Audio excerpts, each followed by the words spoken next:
বন্ধুরা, আমি চলে আসলাম আমার এই চ্যানেলে ট্রাভেল মুক্তি বাংলা। আজকে আমি আমার দার্জিলিং ভ্রমণের কিছু স্মৃতি তোমাদের সঙ্গে ভাগ করে নেব। চলো দেখতে থাকো, আর আমার এই চ্যানেলটা সাবস্ক্রাইব করে দাও, লাইক করো, শেয়ার করো, কমেন্টস লেখো। প্রথমে আমরা কিছু ছবি দেখে নিই। দার্জিলিংয়ের সূর্যোদয়ের ছবি, দার্জিলিং পাহাড়ের ছবি, এটা লামাটা ইকো পার্কের ছবি, এটা মিরিক লেকের ছবি এবং দার্জিলিংয়ের পাহাড়ের কিছু স্মৃতি আমরা এখন দেখতে পাচ্ছি। ওই দেখা যায় দার্জিলিংয়ের পাহাড়।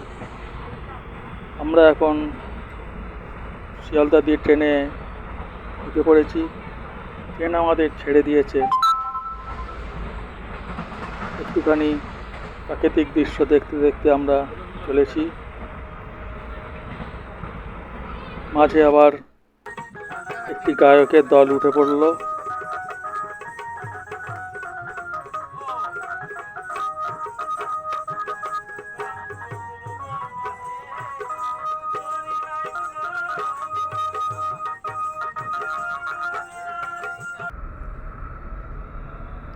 আমরা এবারে আবার ট্রেন থেকে নেমে দার্জিলিংয়ের দিকে আমরা চললাম।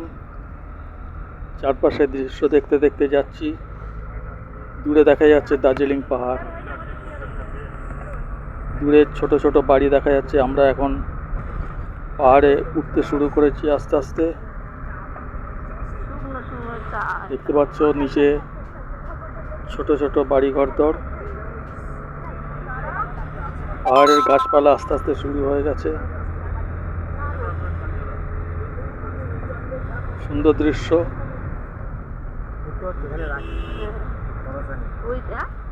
খুবই ভালো লাগছে দেখতে।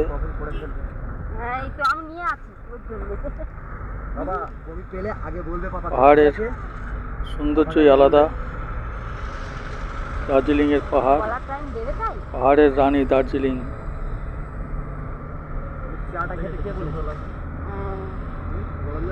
আস্তে আস্তে আমাদের পাহাড় কাছে চলে আসছে। আমরা অনেক উপরে উঠে এসেছি। দেখতে পাচ্ছ দূরে ছোট ছোট বাড়ি ঘরদর।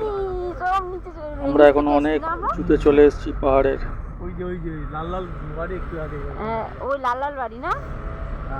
দূরে দেখা যাচ্ছে পাহাড়। আমরা এখন একটা চা বাগানের সামনে এসে পড়েছি। চা বাগানটা একটু আমরা দেখে নিই।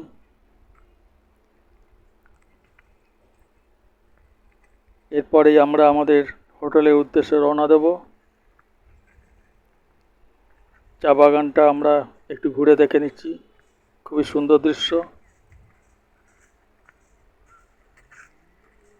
দেখতে পাচ্ছ কি সুন্দর চায়ের বাগানটা হয়েছে একটা পর্বতের টিলার উপরে। কি সুন্দর দেখাচ্ছে, অপূর্ব দৃশ্য।